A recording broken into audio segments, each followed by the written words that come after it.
Mario over here. Right in the back.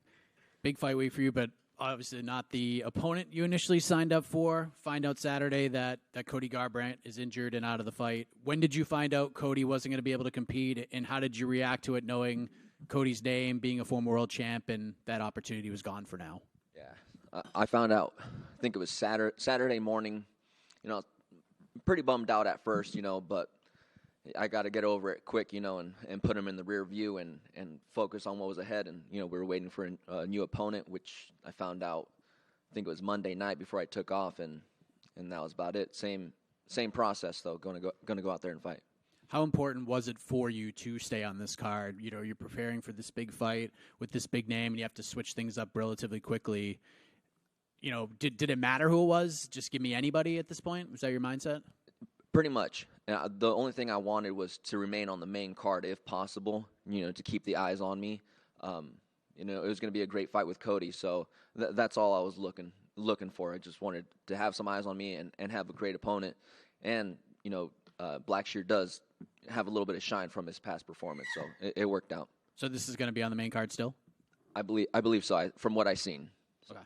Is this fight with Cody something you hope to get back after this one, or do you feel like the ship has sailed on that idea if you get through Da'Mon on Saturday?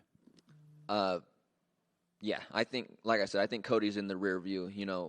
A win over Blackshear, puts me in the top 15, and that's not where Cody's at, and I'm looking to move forward. You're on a great run right now, 4 wins in a row. You're 6-1 in your last 7. You're quietly putting together one of the best resumes in this division, and you've sort of just been an under-the-radar guy, but are you ready to be out of the under-radar, go above the radar, sort of break through because of the success you've been having? Yeah, especially after these past 3 performances, 3 first-round finishes. That's something hard to do in the UFC. So, definitely want to get some recognition and move up the ladder a little bit faster. What do you think about Da'Mon taking this fight on 7 days' notice, coming off of the twister? We've only seen 3 of those in the history of the UFC. Yeah, as far as his performance, it was great. A twister, that's something very rare, but, he has to cut weight twice. We'll see how he deals with that, and I'm just, going to focus on myself and get the job done.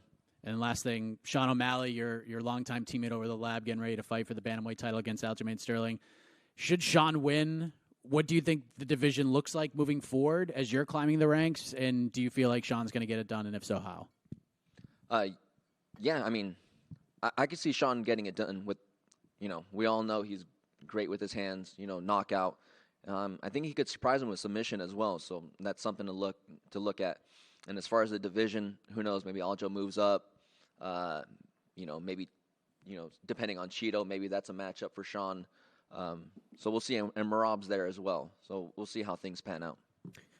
Mario, over here to your right, kind of going off of that, as somebody that's known Sean for a while, before he was this superstar in the UFC, can you kind of peel back the curtain as to what he's like, maybe outside of the public eye, like what kind of teammate he is, and just being there to witness this rise? What's it been like for you? I think behind the scenes, like what everyone doesn't see, he's actually, pretty humble, still a funny guy in the gym, but when it comes down to work and to do, what he needs to do as far as like rounds and training, he's a very hard worker, and he does what he's supposed to. And I guess, can you just talk a little bit more about the training environment at the lab? Because obviously, it's not necessarily the worst problem to have that you're rising. He's on the verge of a title, so kind of an iron sharpens iron environment. Yeah, especially the 35 crew there at the MMA lab. Kyler Phillips just won, Marcus McGee. I'm up next, Sean. So we got a group of 35ers there. So we all feed off each other, and we all make each other better. Speaking of Damon's twister, I mean, how much is that something that you even consider? Like, is that such an anomaly that it's not something that you have to, like, prepare for in terms of, like, maybe trying to figure out defense for it? Like, do you feel like that's not really something you have to worry about? Or is that something, since you saw on Saturday, like, you've been actively preparing for? No, it's definitely something you got to work on. And I've been, like, having a refresher on it. And it's something you got to stop really early on, because if you're already deep in it, it's kind of hard to fight out of. So I'm definitely going to be paying attention to that, because I don't want to be number 4. So Mario, over here to your left. Obviously, when Cody dropped out, I'm sure the UFC matchmakers were kind of rushing. Did they offer you any other names, or was Da'Mon the first name that came along? And if they did offer you other names, why did you pick Da'Mon? Excuse me. Da'Mon, I mean, obviously said something, I think, later on that night after he won, said that he would take the fight. So we're waiting on different options, but from what I heard, Da'Mon was the only one that was going to take it. So Obviously, he's got to cut weight twice in a week. Is there any worry that he won't make weight? And if he doesn't make weight, like, is there a plan in place? Are you just going to accept it, or is there like a certain, if he's this far over, I'm not accepting it? Well, if he's that far over, I mean, that'd be up to the commission. But if he doesn't make weight, I'm just taking 20%. And my last question, obviously you're moving up the rankings and everything. What does a win over a guy like him do for someone who's kind of already more established than him? I just continue to prove that, I belong in the top 15, and if I think I belong in the top 15, I should be able to beat this guy. Good luck to you. Mario, over here. So, how big a stylistic change up is it from Cody to Da'Mon? It's a pretty big one, Cody's a little bit faster on the feet. I think he'd move around a little bit more, and Blackshear will come forward a little bit taller.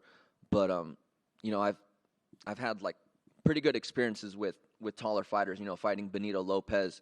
I'm just looking back at that camp and the success I've had in that camp early on. So it was an easy adjustment for me. And does that Cody fight still fit into your climb to the top? Is that a fight you still want? Depending on Cody's injury or whatever happened, I'm not sure, but I'm not going to be waiting around for him. Like I said, I'm going to continue to move forward, and if it happens in the future, then it happens. Mario, over here to your left. The process of switching opponents, you said you found out Monday night. What kind of toll does that take mentally, especially wanting to stay on a big card like this? I was pretty bummed out about not having the fight with Cody. That's what I really wanted. I spent 6 hard weeks mentally preparing to fight Cody, a former champion. So, but like I said, I just got over it quickly and moved on, and that's what you got to do in this fight game. With 3 straight submission first-round victories, what is your confidence level like, and what does a win on Saturday night do for your confidence going forward, mentioning the top 15 spot there? Yeah, I'm pretty confident, Like I said, getting 3 first-round finishes is pretty hard to do. And once I get in there, I really trust myself and what I'm capable of, so it's going to be no different Saturday. Thank you. Good luck.